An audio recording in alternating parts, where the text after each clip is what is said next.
All right, today we're going to talk about something that I think a lot of us feel, but we don't always have the words for it.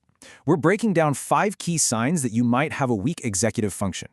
So let's just jump right in with a question that I think is going to feel really familiar. Does your brain ever feel like this? Like a computer with, I don't know, 100 tabs open. Your brain is just spinning its wheels, but nothing, and I mean nothing, is actually loading. It's that super frustrating feeling of being busy, but not productive at all. So what is this thing we're even talking about? Well, think of your executive function as your brain's operating system. It's the whole set of mental skills that helps you manage your time, helps you stay focused, and lets you control your actions.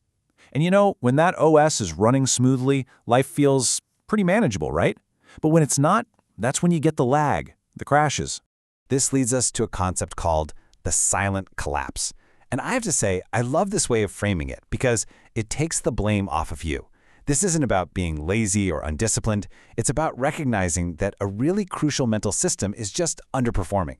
It's not a flaw in your character, it's a crash in the system. And you can troubleshoot a system. So what does this silent collapse actually look like in real life? Well, the first couple of signs show up in how we focus and how we act, or more specifically, how we don't act. We're talking about a short attention span and its best friend, procrastination. This first one is described perfectly here, operating on a shallow level. You know what this feels like, right? It's that constant, frantic switching between tasks. You open an email, but then a notification dings, so you check that. You start to write a report, but then you remember you need to make coffee.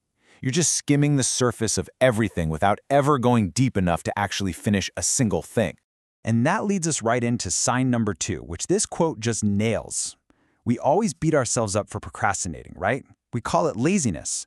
But this reframe is so powerful. It's avoidance anxiety. Your brain isn't just being lazy. It's actively trying to avoid a task that feels, well, uncomfortable, or maybe overwhelming, or even just boring. So here's the big takeaway. This is often about managing your emotions, not just managing your time. All right, so if the first signs are about starting things, well, the next set is all about how we react to things and whether or not we learn from them. We're shifting into weak impulse control and that all too familiar cycle of making the same mistakes over and over and over again. Just take a look at this. It's so simple, but it perfectly explains sign number 3, weak impulse control. For a brain with strong executive function, there's a really important step that goes right there, in the middle, between impulse and action. It's called thinking.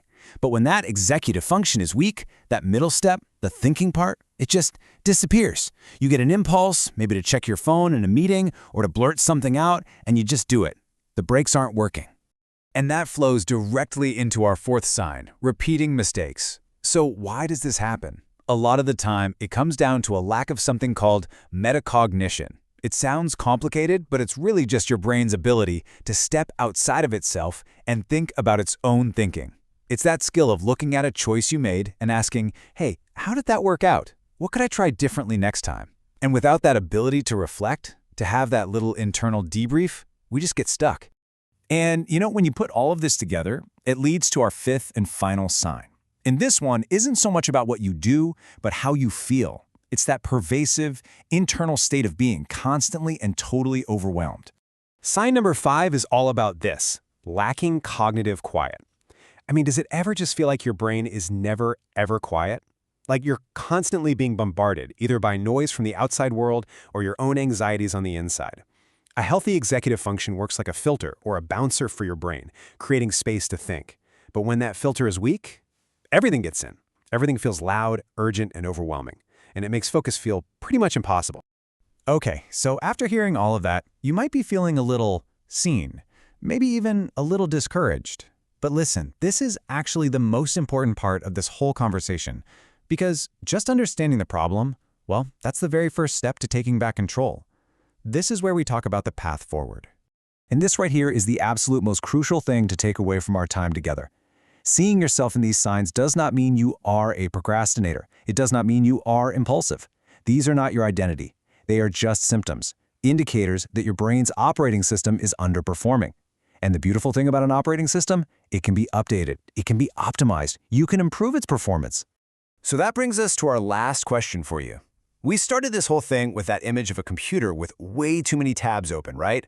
So now that you can see the signs, Now that you can recognize what a system overload feels like, I want you to ask yourself this. What is the very first tab, the first habit, the first distraction, the first nagging task that you are going to consciously choose to close? Really think about it.